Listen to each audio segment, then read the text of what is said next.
धन के भंडार भर देंगी माँ सीता की ये रोचक लोक कथा। नमस्कार दोस्तों, आपका स्वागत है हमारे चैनल आस्था डायरी ब्लॉग में। आज मैं आपको माता सीता की नित्य नेम की कथा सुनाऊंगी। तो दोस्तों, यह कथा तब की है जब श्री रामचंद्र जी को 14 वर्ष का वनवास हुआ था। इन 14 वर्ष के वनवास में सीता माता का 12 वर्ष का नित्य नियम था। वह रोज यह कहानी भगवान श्री राम को सुनाती थी।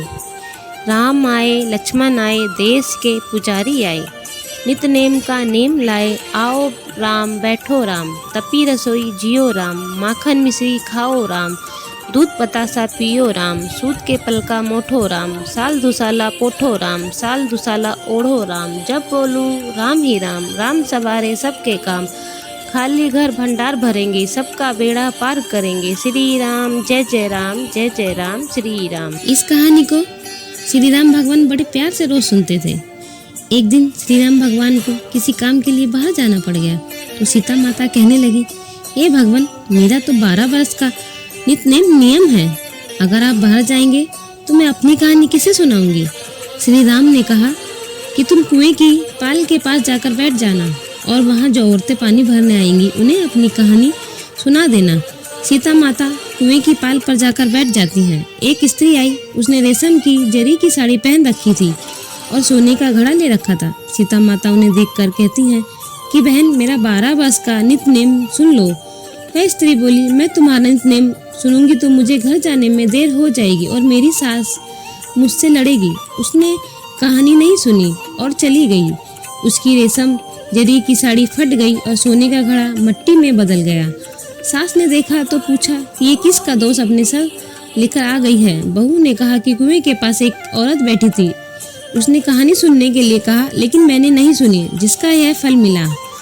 बहू की बात सुनकर अगले ही दिन वही शादी और घड़ा लेकर सास कुएं की पाल पर गई। सास को वहीं माता सीता बैठी मिली तो माता सीता ने कहा कि बहन, मेरी कहानी सुन लीजिए। सास बोली, एक बार छोड़, मैं 4 बार कहानी सुन लूंगी।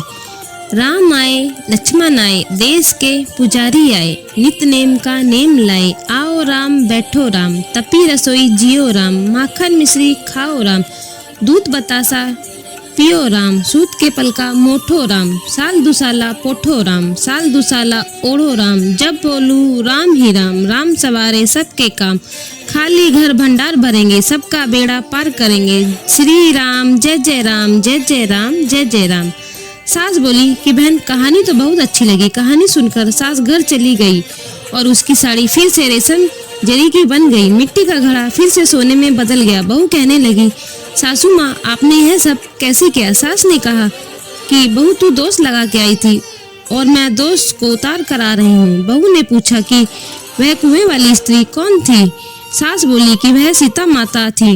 वह पुराने से नया कर देती हैं, खाली घर में भंडार भर देती हैं, लक्ष्मी जी का वास घर में करवा देती हैं, जिस इंसान की जो भी इच्छा उसे पूरा करवा देती हैं। बहू बोली, ऐसी कहानी मुझे भी सुना दो। सास बोली, ठीक है, तुम भी सुन लो। और सास ने पूरी कहानी अपनी बहू को सुना दी। जब कहानी खत्म हुई तब बहू ने कहा कि कहानी तो बहुत अच्छी है।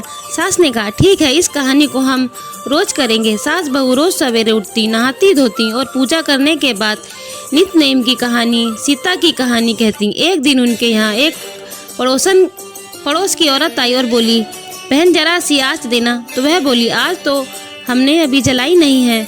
पड़ोसन ने कहा कि तुम सुबह 4 बजे उठकर क्या कर रही हो। फिर उन्होंने कहा कि सुबह उठकर हम पूजा पाठ करते हैं, फिर सीता माता की नित्य नेम की कहानी कहते हैं।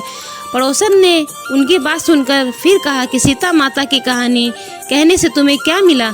वे बोली कि उनकी कहानी कहने से घर के भंडार भर जाते हैं, सारे काम सिद्ध हो जाते हैं, मन की इच्छा भी पूरी होती है। पड़ोसन कहती है, बहन, ऐसी कहानी तो मुझे भी सुना दो। फिर वह बोली, ठीक है, तुम भी सुन लो यह कहानी। फिर उन्होंने अपनी पड़ोसन को भी वही कहानी सुना दी। सारी कहानी सुनने के बाद पड़ोसन कहने लगी, बहन, कहानी तो मुझे भी बहुत अच्छी लगी।